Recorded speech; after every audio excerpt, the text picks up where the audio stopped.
Today, and your continent is represented by white হাউসে Africa মহাদেশের 5 দেশের নেতার সঙ্গে বৈঠক করেন মার্কিন প্রেসিডেন্ট ডোনাল্ড ট্রাম্প। এ সময় সাবলীল ইংরেজিতে বক্তব্য দেন লাইবেরিয়ার প্রেসিডেন্ট। তার বক্তব্যে উঠে আসে যুক্তরাষ্ট্রের সঙ্গে বন্ধুত্বপূর্ণ সম্পর্ক এবং অর্থনৈতিক সহযোগিতার আহ্বান। তবে লাইবেরিয়ার প্রেসিডেন্ট দারুণ ইংরেজি শুনে বিস্ময় প্রকাশ করেন ট্রাম্প। জানতে চান কোথা থেকে এত সুন্দর ইংরেজি শিখেছেন লাইবেরিয়ার প্রেসিডেন্ট। যদিও লাইবেরিয়ার সরকারি ভাষা ইংরেজি, 19 শতকে মুক্ত কৃষ্ণাঙ্গ আমেরিকানদের জন্য গঠিত দেশটির সরকারি কাজ চলে ইংরেজিতেই। ট্রাম্পের বিস্ময় প্রকাশ নিয়ে সামাজিক যোগাযোগ মাধ্যমে তৈরি হয়েছে ব্যাপক প্রতিক্রিয়া। ক্ষোভ ও হতাশা প্রকাশ করেন লাইবেরিয়ার নাগরিকরা।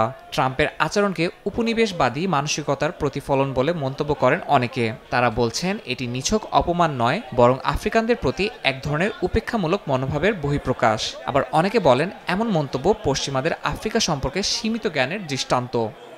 ইয়াসিন মোহাম্মদ জিসান, সময় সংবাদ।